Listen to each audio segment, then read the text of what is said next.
man maa ngi tudd Mamadou Badiane ñu gën koo xam ci Gaynde Badiane donc dëkk fii ci Djiddah Thiaroye Kaw donc nekk fi acteur politique donc maa ngi profité ci jotaay bi pour nuyu donc waa commune bi yëpp nuyu waa département de Pikine nuyu waa Sénégal nuyu waa Adouna di leen nuyu yéen itam yéen ñi ma dalal ci seen studio bi Gningue TV di leen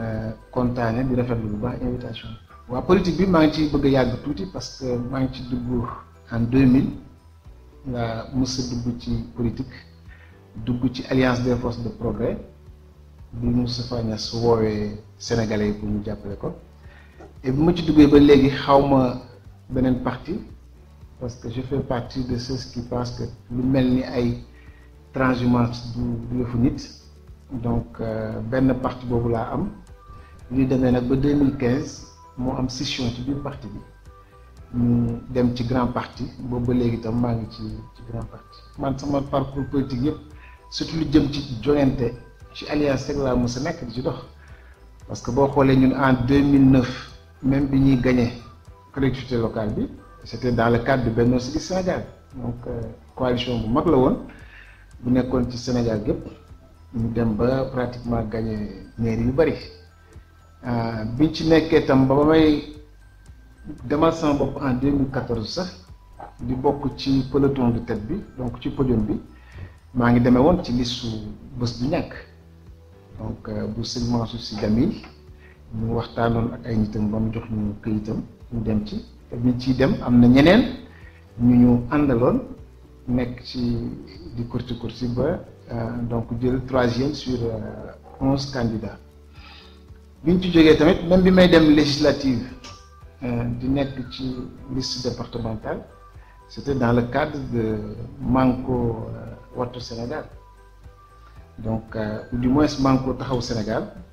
nga xamante ne tête de liste bi Khalifa Ababacar Sall la donc ñu bokkoon ci liste Pikine bi département loolu tamit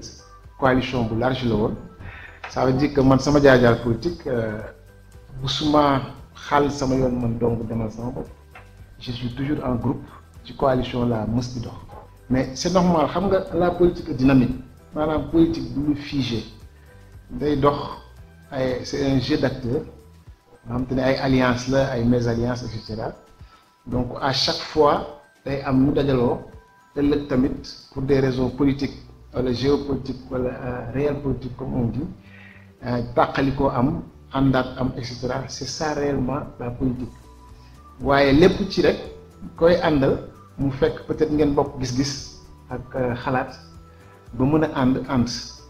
donc boo xoolee tey jii configuration politique bi surtout ci suñu commune bi donc da ngay gis ni le maire par exemple actuel docteur Cheikh Dieng ak le parti démocratique sénégalais da ngay xam ni benn yoon la mais de notre côté tamit nga xam ni Benno Siggil Sénégal ou du moins Benno Bokk Yaakaar muy le parti au pouvoir di APR ak yeneen parti satellitaires yi ànd ak moom ñoom aussi yoon la donc mu am peut-être une 3e voie ba nga xamante ne xëy na mooy toutes les organisations politiques yi nga xamante ne ñu ngi ci langue bi des ci ci liggéey ci yëngatu donc bëgg cee bay seen waar ñooñu tamit mën nañu jàpp ni xëy na war na mën a nekk beneen alternative bu mën a achever ou parachever la configuration politique donc de la commune de Djiddah Thiaroye Kaw aujourd'hui et boo xoolee sax d'une manière générale c'est une configuration nationale donc commune boo dem pratiquement di nga sentir donc triptyque boobu muy une plateforme politique configurée te nga xamante ne en principe noonu la élection yi war a mën a dem ci suñu yaakaar ak suñu analyse personnelle. waaw balaa may tënk lettre bi damay wax d'abord contexte bi xam nga bu ñu nekkee à 5 mois des élections locales donc dafay jaadu état-major yi ku nekk ci di defaru di dugg ci nit ñi di waxtaan di stratégie ku nekk di dawal sa stratégie donc bu ñu la commission de révision des cartes ak des inscriptions sur les listes électorales bu commencé donc dafay jaadu mu am effervescence pratiquement ci commune yëpp donc ci loolu ci la coowul certificat de résidence yi juddu donc pratiquement dans toutes les communes du Sénégal tey jii nit ñaa ngi coow ci mbirum certificat de résidence parce que dafa nekk un document administratif bu essentiel ci bindu bi maanaam ku ko amul xëy na doo mën a bindu parce que bu transfert d'électeurs ak les nouveaux inscrits yooyu yëpp dañ leen di laaj donc ce certificat de résidence pour xool effectivement fan nañu dëkk ba mën leen a inscrire parce que le code électoral est très clair ab commune ña fa war a voter pour les élections mooy ñi fa dëkk donc ñi fa résider c'est pourquoi on demande le certificat de résidence donc maire yi nga xamante ni ñoom lañ ko dénk la délivrance des certificats de résidence dañu remarquer donc que maire yu bëri pour des raisons effectivement électoralistes parce que dañuy bëgg faluwaat donc dañuy def rétention de ces cartes de ces certificats de résidence pour seen présumé électeur mën ci teel a jot waaye ñi nga xamante ni bokkuñu seen langue ñu jafeel leen mbir mi ba xëy na décourager seen militants yi ba du ñu mën a jot ci certificat de résidence donc loolu Djiddah Thiaroye Kaw épargné wu ci parce que dès le début le 31 la ñu commencé inscription yi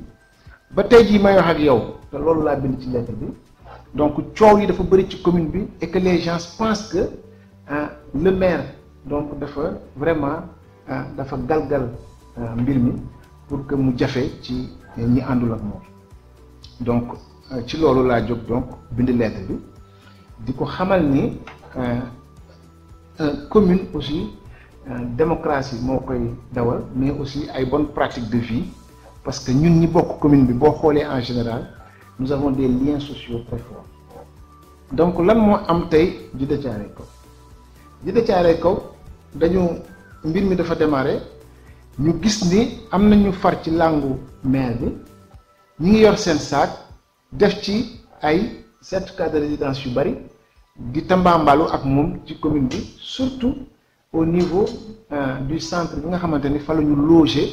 la commission de révision des listes électorales pendant ce temps ñun ñi nga xam ni nekkuñ ci làngam ku soxla certificat de résidence dañ lay wax da ngay dem ci sa délégué de quartier ut fa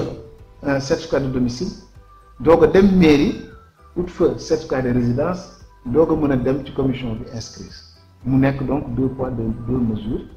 et loolu je pense que doxalul démocratie parce que déjà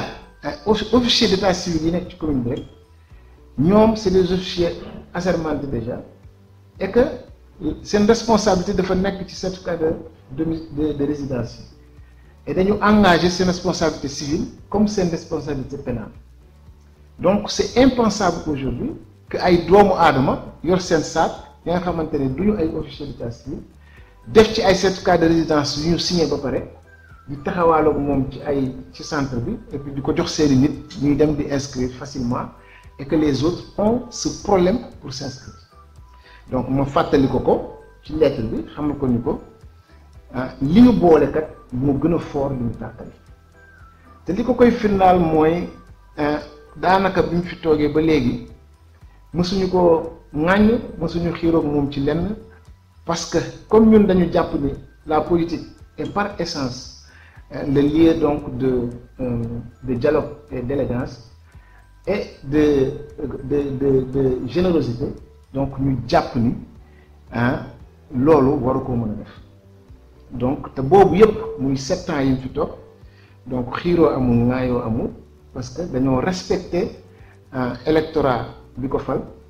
toog jàpp suñu ñàmbur di xaar mu def son bilan pour ñu mën a joxe suñu avis sur tout ça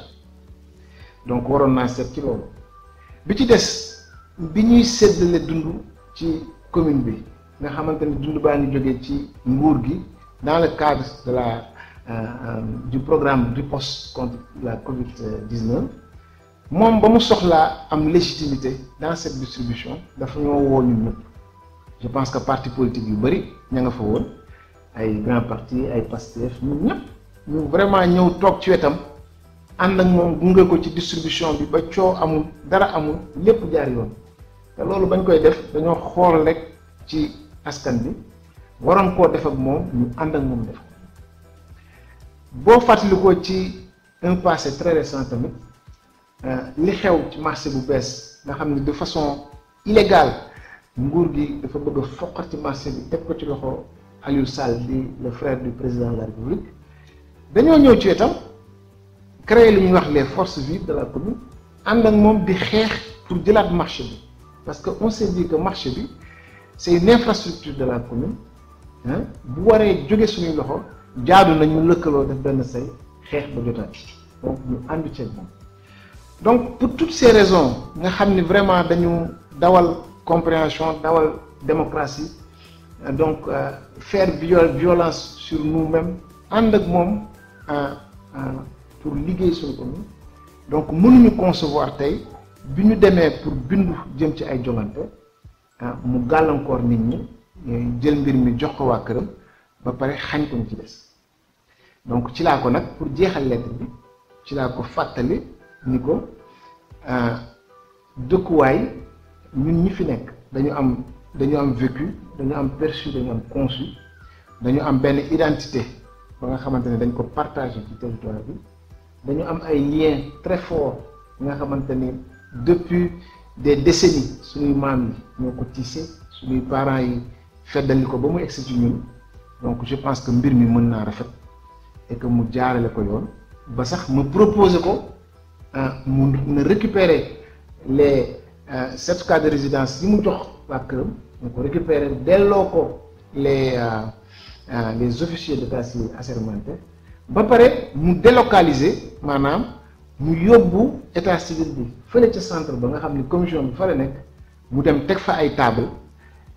état civil bi ñu ko yor dem toog foofu ak certificat de résidence yi nga xam ni kuy inscrire day dem foofu rek ñu defaral la sa certificat de résidence nga dugg ci commission bi ñu inscrire la jàmm ni ñooy ñu dem ci élection yi askan bi tànn ka leen soob ñu respecté ko pour que ëllëg ñu mën a continuer suñu dëkkandoo bu rafet mën a continuer suñu nekkin bu rafet mën a continuer daal suñu commune d'arrondissement dans la paix la joie et la concorde nañu dem bindu parce que foofu dama lay wax tuuti enjeu yi te enjeu yi su ma la koy wax dama lay jox exemple ci ce qui se passe aujourd'hui au niveau de la fédération sénégalaise de football tey jii Augustin Senghor du mën a waaji presque 300 nangam voix sur 100 nangam voix et pourtant waaji ci xolu sénégalais yi ak yéene sénégalais yi changement la ñu bëggoon dañ ko bëggoon jox mais nag club yi ñooy voté donc ça veut dire que vote bi dafa am solo boo bañee bokk ci population électorale bi ñi ci bokk ñooy voté ki leen neex donc jeunes yi comme seen avenir leur avenir est en jeu nañu dem ñoom ñëpp bindu ci ñoom ñëpp en majorité nañu dem bindu ci parce que gis nga certificat de domicile yi de résidence yi coow li ci am yëpp dama lay expliquer li ci nekk en réalité fraude bu mag a ci nekk càcc bu méttee métti xam nga lu tax parce que comme code électoral dafa tënk ñu war a voter ci commune bi ñu nekk donc les résidents de la commune ça veut dire que ku fi dëkkul résider wu fi waru fee voter mais li xew léegi tendance bi mooy que ñi am possibilité ils font venir des électeurs depuis l'extérieur quand je parle d'extérieur mooy depuis des territoires yi nga xam ne jotewul ak Djiddah Thiaroye Kao dara ñu ñëw dugg ci commune bi inscrire fi su élection jotee ñu ñëw def différence bi dellu fa ñu dëkk et loolu c'est grave loolu man sama xol ak sama xel da ko nanguwul parce que man mënuma concevoir tey Djiddah Thiaroye Kao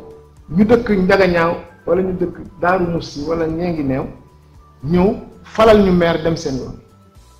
je pense que loolu c'est non seulement c'est inadmissible mais c'est impensable et que aujourd'hui képp kuy doomu Djiddah Thiaroye Kao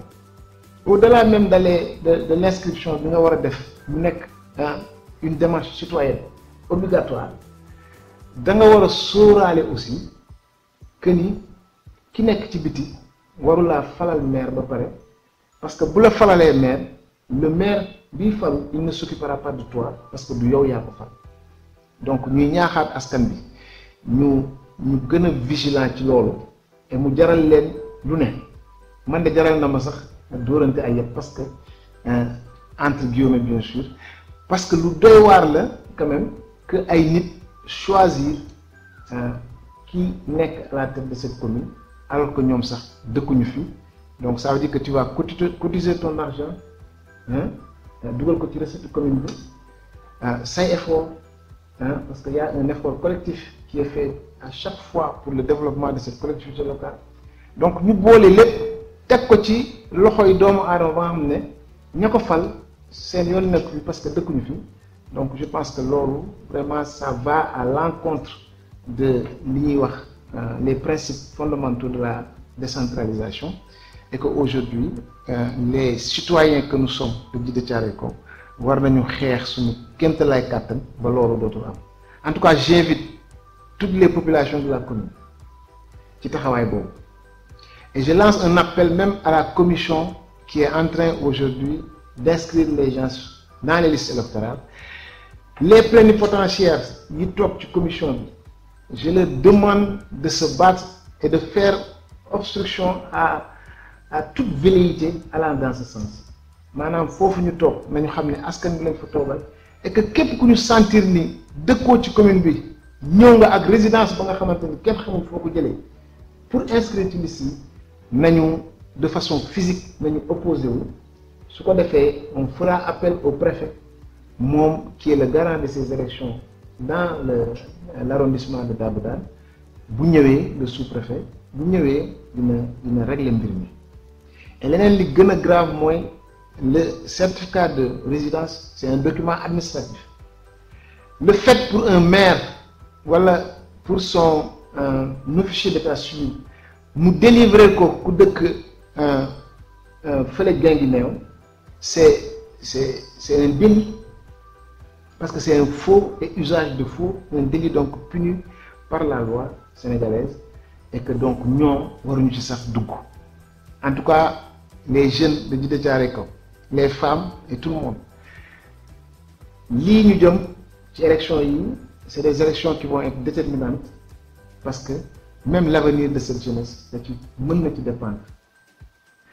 donc nañu taxaw xeex ko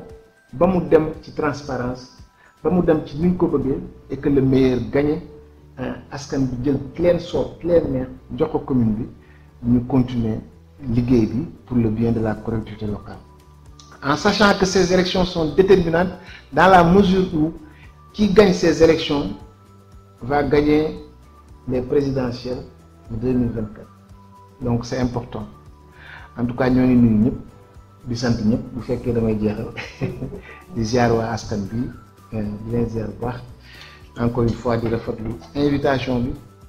di leen ñaanal télévision bi vraiment je suis très non seulement je suis surpris par li ma fekk ci studio bi mais sama xol j'ai une bombe au cœur parce que mënu moon imaginer que sama biir gox bu ñetti mbaar il y a une télévision communautaire qui est là et que des jeunes de mon quartier des jeunes que j'ai vu grandir ñoo ngi koy gérer convenablement